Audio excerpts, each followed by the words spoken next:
LT grade और GIC के लिए स्पेशली हमारी ये क्लास आज शुरू होने जा रही हैं। इसके अलावा सभी एग्ज़ाम्स में जहाँ भी आपको जीके पूछे जाता है, हर किसी एग्ज़ाम में जीके आती है मोस्टली, तो सभी के लिए क्लास बहुत ही हेल्पफुल रहने वाली है। उम्मीद है कि ये क्लास आपको ज़रूर पसंद आएगी। और देखते हैं हम यहाँ पर आज कितने क्वेश्चन करते हैं, क्योंकि क्वेश्चन तो काफ़ी ज़्यादा हैं। तो आपको क्लास पसंद आई तो प्लीज़ पूरी ज़रूर देखना और मुझे फीडबैक ज़रूर देना कमेंट में कि आपको क्लास कैसी लगी है, ताकि मैं आगे की जो क्लासेस हैं वो इसी तरह से आपको प्रोवाइड करवा सकूं। तो चलते हैं, सभी को नमस्कार, वेलकम है सभी का। बिना देरी किए बिल्कुल हम चलते हैं समय से। चलिए, बीते हुए युगों की घटनाओं के संबंध में जानकारी देने वाले स्रोतों को क्या कहा जाता है। तो पहला क्वेश्चन है हमारे यहाँ पर, बीते हुए युग, जो युग बीत चुके हैं, अगर हमें उनके बारे में कुछ जानकारी हमें जानकारी चाहिए तो हम कहाँ से प्राप्त करते हैं उनको। ऐतिहासिक स्रोत, भौगोलिक, सामाजिक या फिर राजनीतिक। तो राइट आंसर हमारे यहाँ पर हो जाता है ऐतिहासिक स्रोत। ठीक है, ऐतिहासिक स्रोत कहा जाता है जिनसे हमें बीते हुए युगों की घटनाओं के बारे में पता चलता है। नेक्स्ट क्वेश्चन है हमारे यहाँ पर, निम्नलिखित में से कौन सा कथन सही है। तो एक ही क्वेश्चन है पूरी क्लास में जो थोड़ा सा बड़ा है, तो इसको देख लेते हैं। ठीक है, घबराना नहीं है। निम्नलिखित में से कौन सा कथन है जो कि सही है। तो यहाँ पर आपसे क्या पूछ रहा है, सही पूछ रहा है। साहित्यिक स्रोत की तुलना में पुरातात्विक, आप इसको पढ़ लेना पूरा, है ना। राइट आंसर मैं आपको बता देती हूँ, ए इसमें बिल्कुल ठीक हो जाएगा। साहित्यिक स्रोत की तुलना में जो पुरातात्विक स्रोत होते हैं वो अधिक प्रमाणिक होते हैं। ठीक है, जो पुरातात्विक स्रोत होते हैं ये अधिक प्रमाणिक होते हैं, बस ये आपको याद रखना है। बाकी इसमें आगे देखते हैं। नेक्स्ट क्वेश्चन है हमारा, किस वेद में प्राचीन वैदिक युग की संस्कृति के बारे में सूचना दी गई है। तो कौन सा वेद है, आप जानते हैं 4 वेद होते हैं, ऋग्वेद, यजुर्वेद, सामवेद और अथर्ववेद। तो इन चारों में से वैदिक युग की संस्कृति के बारे में जानकारी किस वेद में दी गई है। तो यहाँ पर हमारा करेक्ट आंसर क्या हो जाएगा भाई, ए हो जाएगा, ऋग्वेद में दी गई है, जो कि सबसे पहला वेद है। नेक्स्ट क्वेश्चन है हमारा, निम्नलिखित में से कौन सा ग्रंथ है जो श्रुति ग्रंथ का अंग नहीं माना जाता है। श्रुति ग्रंथ का अंग कौन सा ग्रंथ है, कौन सा ग्रंथ है जो नहीं माना जाता है। तो यहाँ पर हमारा राइट आंसर क्या होगा भाई, संहिता, ब्राह्मण, उपनिषद या फिर पुराण। तो डी ऑप्शन राइट हो जाएगा, पुराण। पुराणों को श्रुति ग्रंथ का अंग नहीं माना जाता है, बाकी सभी श्रुति ग्रंथ में आते हैं।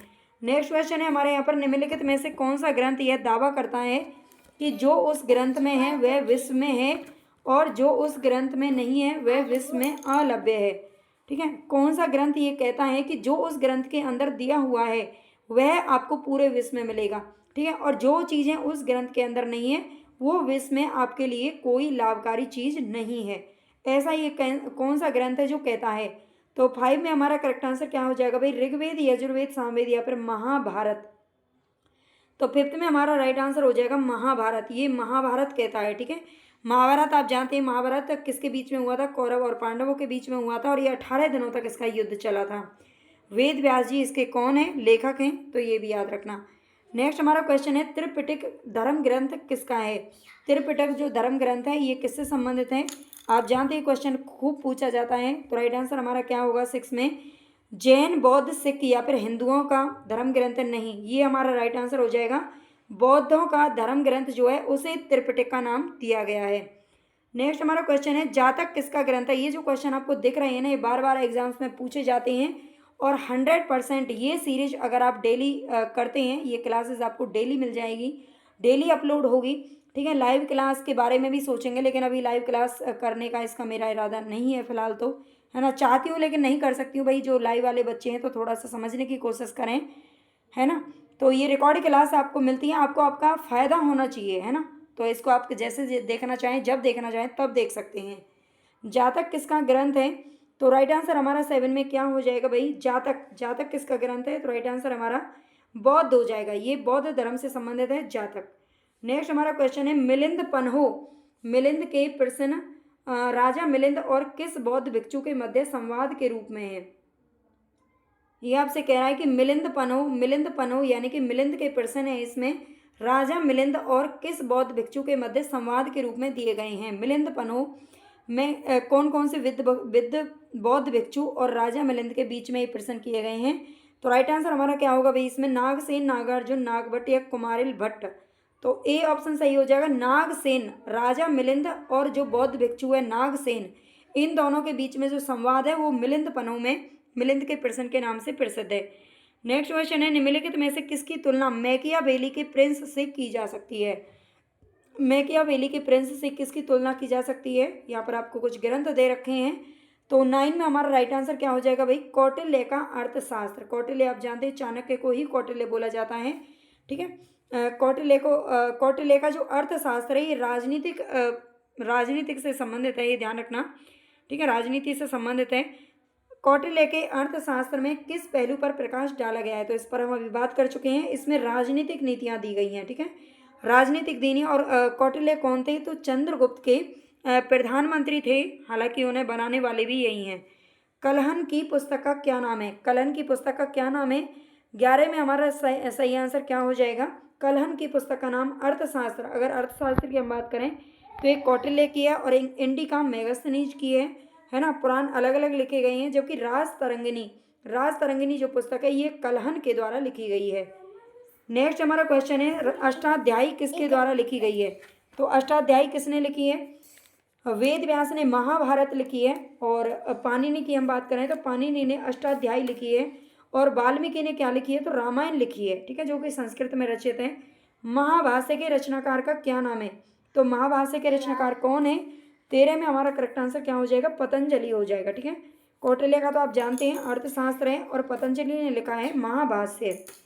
आगे हमारा क्वेश्चन है, कालिदास द्वारा रचित मालविका अग्निमित्रम किस नाटक का नायक कौन था? नायक नायिका आपसे पूछे जा सकते हैं। तो 14 में हमारा राइट आंसर क्या हो जाएगा भाई? 14 में करेक्ट आंसर हमारा क्या होगा? अग्निमित्र, ठीक है। मालविका अग्निमित्रम इसके नाम से ही पता चल रहा है, तो अग्निमित्र इसके नायक का नाम है, ये ध्यान रखना।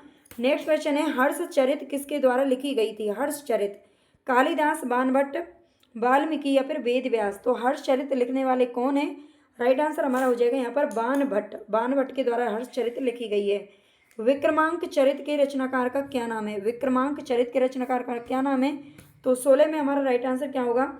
कलहन तो नहीं है भाई, बिल्हन हमारा आंसर सही होगा, ठीक है। विक्रमांक चरित ये जो ग्रंथ है ये किसने लिखा है? बिल्हन के द्वारा लिखा गया है।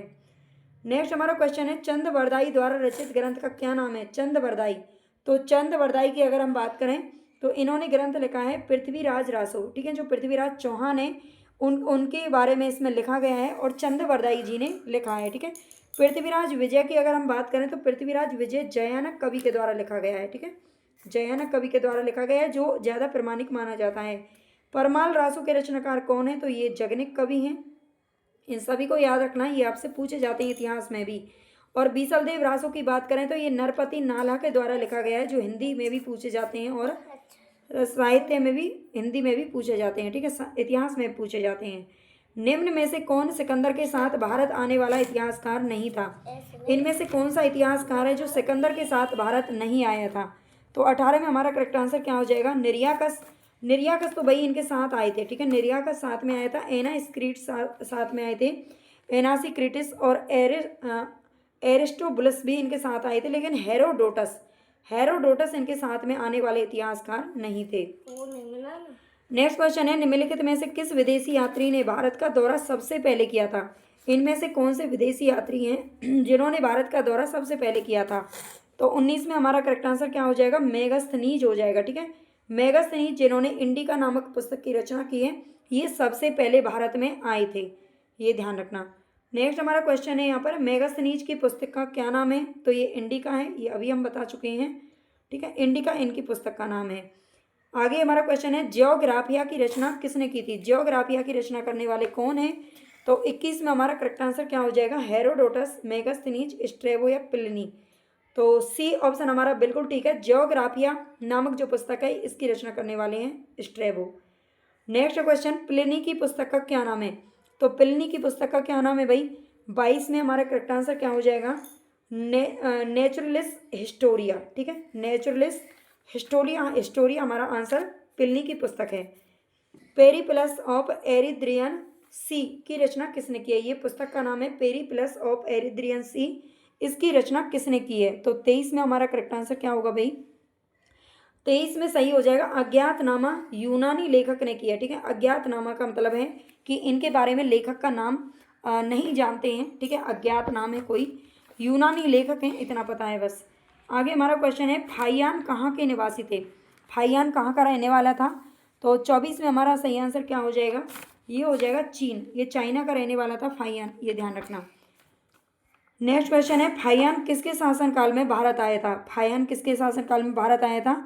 इन क्वेश्चन को आप जितनी बार रिपीट करोगे ना उतना ही कम है, क्योंकि यहाँ से क्वेश्चन 100% इस क्लास से आपको 1-2% आपके LT ग्रेड हो या GIC हो, कोई भी एग्जाम हो, उसमें जरूर पूछा जाता है।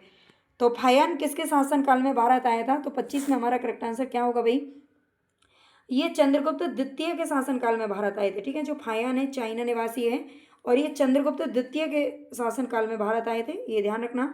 नेक्स्ट क्वेश्चन है, हर्षवर्धन के समय में कौन सा चीनी यात्री है जो भारत आया था? हर्षवर्धन के समय में कौन भारत आए थे? तो 26 में हमारा राइट आंसर क्या हो जाएगा?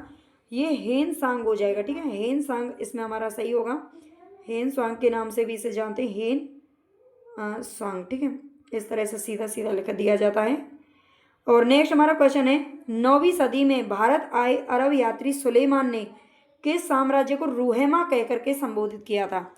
9वीं शताब्दी में भारत आए थे अरब यात्री सुलेमान। ठीक है, सुलेमान आए थे भारत में और इन्होंने किस साम्राज्य को रूहेमा कहकर के संबोधित किया था? पाल, प्रतिहार, राष्ट्रकूट या फिर सेन। तो 27 में हमारा राइट आंसर हो जाएगा ए। ये पाल जो वंश था, पाल वंश, इसको रूहेमा के नाम से पुकारा था किसने? सुलेमान ने। अल बरूनी किसके शासनकाल में इतिहासकार था? बताइए, अल बरूनी किसके शासनकाल में इतिहासकार था? महमूद गजनबी, बलबन अकबर या फिर मोहम्मद बिन तुगलक। तो 28 में हमारा करेक्ट आंसर क्या होगा? ए सही हो जाएगा, ये महमूद गजनबी। ठीक है, महमूद गजनबी के समय में, महमूद गजनबी, अल बरूनी इनके शासनकाल में इतिहासकार रहे हैं, महमूद गजनबी के समय में। और नेक्स्ट हमारा क्वेश्चन है, यात्री इब्न बतूता कहाँ से भारत आया था? यात्री इब्न बतूता कहाँ का रहने वाला था? तो 29 में राइट आंसर हमारा हो जाएगा ए, मोरक्को। ये मोरक्को देश का रहने वाला था। आगे, दक्षिण अफ्रीकी यात्री इब्न बतूता किसके शासनकाल में भारत आया था? दक्षिण अफ्रीकी जो यात्री हैं इब्न बतूता, ये किसके शासनकाल में भारत आया था? तो 30 में हमारा आंसर क्या हो जाएगा? सी सही हो जाएगा, मोहम्मद बिन तुगलक। ये मोहम्मद बिन तुगलक के समय में आया था इब्न बतूता, जो कि मोरक्को का रहने वाला था। फारस के सुल्तान मिर्जा शाहरुख के राजदूत अब्दुल रज्जाक ने किस विजयनगर सम्राट के शासनकाल में विजयनगर की यात्रा की थी? फारस के सुल्तान थे मिर्जा शाहरुख और मिर्जा शाहरुख के राजदूत थे अब्दुल रज्जाक। ठीक है, अब्दुल रज्जाक के बारे में पूछा गया है। अब्दुल रज्जाक 1443-44 ईस्वी में भारत आए थे, लेकिन उस समय विजयनगर के सम्राट कौन थे? देवराय फर्स्ट, देवराय सेकंड, कृष्ण देव या फिर सदाशिव राय। तो 31 में हमारा राइट आंसर क्या हो जाएगा? बी सही हो जाएगा। यहाँ पर देवराय सेकंड के समय में इन्होंने विजयनगर की यात्रा की थी। आगे है भारतीय पुरातत्व सर्वेक्षण। भारतीय पुरातत्व सर्वेक्षण, आर्कियोलॉजिकल सर्वे ऑफ इंडिया, इसकी स्थापना कब हुई थी? भारतीय पुरातत्व सर्वेक्षण की स्थापना कब हुई थी? तो 32 में हमारा करेक्ट आंसर क्या हो जाएगा? डी सही हो जाएगा। 1861 ईस्वी में 1861 ईस्वी में इसकी स्थापना हुई थी। ठीक है,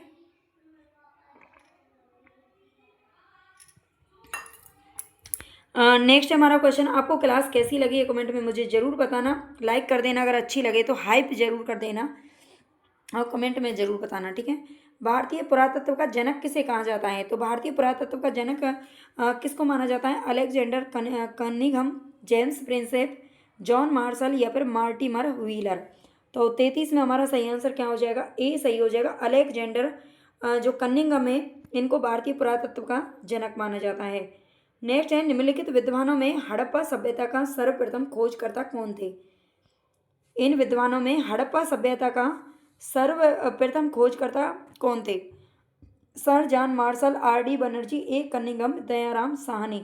तो 34 में हमारा सही आंसर क्या हो जाएगा? डी हो जाएगा। दयाराम साहनी थे जिन्होंने हड़प्पा सभ्यता की सबसे पहले खोज की थी। हड़प्पा सभ्यता की खोज किस वर्ष में हुई थी?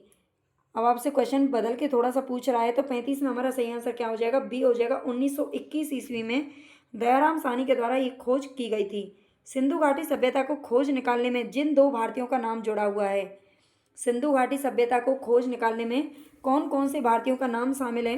दयाराम साहनी एवं राखल दास यानी कि RD बनर्जी के नाम से इनको जाना जाता है। या फिर जॉन मार्शल और ईश्वरी प्रसाद, आशीर्वादी लाल एवं रंगनाथ राव, या माधव स्वरूप वत्स एवं बीवी लाल। सिंधु घाटी सभ्यता की बात कर रहा है तो कौन सा हमारा सही हो जाएगा? 36 में हमारा करेक्ट आंसर है ए, दयाराम सानी एवं जो आर.डी. बनर्जी हैं, इन दोनों का नाम है जो आता है। आगे है हड़प्पा एवं मोहनजोदड़ो की पुरातात्विक खुदाई के प्रभारी कौन थे? हड़प्पा और मोहनजोदड़ो की जो पुरातात्विक खुदाई है इसके प्रभारी किसको बनाया गया था? Lord Macaulay, John Marshall, Lord Clive, या फिर कर्नल टर्ड। तो 37 में हमारा करेक्ट आंसर क्या होगा भाई? 37 में बी सही हो जाएगा। सर जॉन मार्शल थे जो हड़प्पा और मोहनजोदड़ो की जब पुरातात्विक जब खुदाई हुई थी तो उसके प्रभारी इनको बनाया गया था। आगे न्यूमिस्मेटिक्स क्या है ना? न्यूमिस्मेटिक्स ये किसका नाम है? प्राचीन पांडुलिपियों का अध्ययन करना, सिक्कों में धातुओं का अध्ययन करना, ताल पत्रों का अध्ययन, या फिर ताम्र पत्रों का अध्ययन। तो 38 में हमारा सही आंसर क्या हो जाएगा? सिक्कों और धातुओं का अध्ययन करना। ठीक है, न्यूमिस्मेटिक्स किसे कहा जाता है? तो सिक्कों और धातुओं के अध्ययन को कहा जाता है, ये ध्यान रखना। हम LT ग्रेड और GIC के सिलेबस को ध्यान में रखते हुए हम उन टॉपिक्स को डेली यहाँ पर करेंगे जो कि ज़्यादा से ज़्यादा जहाँ से प्रश्न आपके बनने की संभावना बहुत ज़्यादा रहती है। ठीक है, तो कोशिश मेरी यही रहेगी, हम ज़्यादा से ज़्यादा डेली 50% या 100% जितने भी बनेंगे कर लेंगे। आप ज़्यादा से ज़्यादा सपोर्ट जरूर करना। एशिया माइनर स्थित बोगाज कोई का महत्व किसके लिए है? एशिया माइनर स्थित जो बोगाज है, बोगाज कोई, इसका महत्व किसके लिए है? तो 39 में हमारा करेक्ट आंसर क्या हो जाएगा? ए सही हो जाएगा यहाँ पर। ए ऑप्शन ही हमारा यहाँ पर ठीक है। वहाँ से जो अभिलेख प्राप्त हुए हैं, एशिया माइनर स्थित बोगाज कोई किस लिए प्रसिद्ध है? क्योंकि वहाँ से जो अभिलेख प्राप्त हुए हैं उनमें 4 वैदिक देवताओं इंद्र, वरुण, मित्र और नासत्य का उल्लेख मिलता है। ठीक है, ये 4 देवताओं का उल्लेख मिलता है, ये ध्यान रखना, इसीलिए बोगाज कोई प्रसिद्ध है। आगे क्वेश्चन है, अशोक के शिलालेखों को पढ़ने वाला प्रथम अंग्रेज कौन था? अशोक के शिलालेखों को पढ़ने वाला प्रथम अंग्रेज कौन था? John tower, Harry Smith, Charles Metcalfe, या फिर जेम्स प्रिंसेप। तो 40 में हमारा सही आंसर क्या हो जाएगा? जेम्स प्रिंसेप हो जाएगा। एक सेकंड, जेम्स प्रिंसेप हमारा सही हो जाएगा, जिन्होंने अशोक के शिलालेखों को सबसे पहले पढ़ा था, और ये अंग्रेज था, नाम से पता चल जाता है। अशोक के अधिकांश अभिलेख किस भाषा व लिपि में हैं? अशोक के अधिकांश जो अभिलेख हैं ये किस भाषा और लिपि में लिखे गए हैं? तो 41 में हमारा करेक्ट आंसर क्या होगा भाई? प्राकृत या ब्राह्मी। हाँ बिल्कुल, ए ऑप्शन ही हमारा इसमें सही हो जाएगा, प्राकृत और ब्राह्मी। ठीक है, ब्राह्मी इसमें लिपि है जिससे देवनागरी लिपि का विकास हुआ है, और प्राकृत भाषा थी, ये ध्यान रखना। नेक्स्ट क्वेश्चन है हमारा, कहाँ से अशोक के द्विभाषाई यानी कि ग्रीक एवं अरमाइक अभिलेख प्राप्त हुए हैं? अशोक के जो शिलालेख हैं इन्होंने 13-14 शिलालेख लिखवाए थे, है ना, 13 शिलालेख इनके मिलते हैं। और ग्रीक और अरमाइक भाषा में लिपि कहाँ से, जो अभिलेख है वो कहाँ से प्राप्त हुए हैं? सरेकुना यानी कि कंधार से, मनसेरा, कालसी, या फिर कलिंग। तो 42 में हमारा करेक्ट आंसर क्या हो जाएगा? ए सही हो जाएगा, सर-ए-कुना, है ना, सर-ए-कुना यानी कि जो कंधार है, कंधार आप जानते हैं अफगानिस्तान में आता है शायद कंधार, है ना, और ग्रीक और अरमाइक भाषा में अभिलेख यहाँ से प्राप्त हुए हैं। नेक्स्ट हमारा क्वेश्चन है, अशोक के मनसेहरा यानी कि पाकिस्तान के अंदर आता है मनसेहरा, एवं सहवाजगढ़ी। ठीक है, मनसेहरा पाकिस्तान के अंदर है और सहवाजगढ़ी भी पाकिस्तान के अंदर है। यहाँ से जो प्राप्त शिलालेख हुए हैं उनमें किस लिपि का प्रयोग किया गया है? तो 43 में हमारा करेक्ट आंसर क्या हो जाएगा? ए सही हो जाएगा, खरोष्टी लिपि का प्रयोग किया गया है। और जो खरोष्टी लिपि है इसके बारे में आपको याद रखना, ये पूछा जाता है, ये दाएं से बाईं ओर लिखी जाती है। ठीक है, जैसे उर्दू लिखी जाती है ना, अगर हमें इधर से अपना नाम लिखेंगे तो हमें इधर से नाम लिखना पड़ेगा। ठीक है, इधर से अपना नाम लिखना पड़ेगा, ये ध्यान रखना, इस तरीके से। तो ये दाएं से बाईं ओर लिखी जाने वाली लिपि है खरोष्टी लिपि। नेक्स्ट हमारा क्वेश्चन है, प्राचीन भारत में कौन सी एक लिपि दाईं से बाईं ओर लिखी जाती थी? तो ये क्वेश्चन हमारा आ गया है सामने। 44 में भाई डी ऑप्शन सही हो जाएगा, जो मैं पहले आपको बता चुकी हूँ। ठीक है, नेक्स्ट क्वेश्चन है, हेलियोडोरस का बेस नगर अभिलेख संदर्भित है। हेलियोडोरस का जो बेस नगर अभिलेख है ये किसके लिए जाना जाता है? तो 45 में हमारा सही आंसर क्या होगा भाई? संकर्षण तथा वासुदेव, प्रद्युम्न या वासुदेव से, केवल वासुदेव से। तो 45 में हमारा डी ऑप्शन सही हो जाएगा, केवल वासुदेव से जाना जाता है। ठीक है, हेलियोडोरस का जो बेस नगर है ये केवल वासुदेव से जाना है, और ये वो वासुदेव नहीं है जो कृष्ण जी के पिता थे। ठीक है, ये वो वासुदेव नहीं है, वासुदेव एक राजा भी रहे हैं, उनसे संबंधित है। निम्नलिखित में से कौन सा अभिलेख है जो कलिंग नरेश खारवेल से संबंधित है? कौन सा अभिलेख कलिंग नरेश खारवेल से संबंधित है? तो 46 में हमारा सही आंसर क्या हो जाएगा? हाथी गुम्फा जो अभिलेख है ये कलिंग नरेश खारवेल से संबंधित है। ठीक है, ये याद रखना। नेक्स्ट है, सर्वप्रथम भारत में विशुद्ध संस्कृत भाषा में लंबा अभिलेख किस राजा द्वारा जारी किया गया था? आज की जो क्लास है इसमें हम 50% रखने वाले हैं। ठीक है, क्योंकि ये जीके की पहली क्लास है। अगर आपको पसंद आए तो ज़रूर बताना, हम ज़्यादा से ज़्यादा क्वेश्चन अगर आपको करने हैं फिर इतने ही रखने हैं। ठीक है, LT ग्रेड में ज़्यादा टाइम नहीं है, 1 महीने के लिए आपके लिए क्लास बहुत ही बेनिफिशियल रहेगी, ये मुझे उम्मीद है। सर्वप्रथम भारत में विशुद्ध संस्कृत भाषा में लंबा अभिलेख किस राजा के द्वारा जारी किया गया था? संस्कृत भाषा की बात हो रही है। ठीक है, संस्कृत भाषा में, शुद्ध संस्कृत भाषा में लंबा अभिलेख किस राजा के द्वारा जारी किया गया था? तो 47 में हमारा आंसर बी सही हो जाएगा। शक क्षत्रप जो रुद्र दमन थे इनके द्वारा किया गया था, संस्कृत भाषा में सबसे लंबा अभिलेख जारी किया गया था। ठीक है, शक क्षत्रप रुद्र दमन के द्वारा। काव्य शैली का प्राचीनतम नमूना किसके अभिलेख में मिलता है? काव्य शैली का जो प्राचीनतम नमूना है किसके अभिलेख में मिलता है? रुद्र दमन, अशोक, राजेंद्र फर्स्ट या फिर इनमें से कोई नहीं। तो 48 में हमारा करेक्ट आंसर क्या हो जाएगा? ए सही हो जाएगा, रुद्र दमन। ठीक है, काव्य शैली का जो प्राचीनतम नमूना है ये रुद्र दमन के अभिलेख में मिलता है। आगे क्वेश्चन है, निम्नलिखित में से किस अभिलेख में चंद्रगुप्त मौर्य और अशोक दोनों का उल्लेख किया गया है?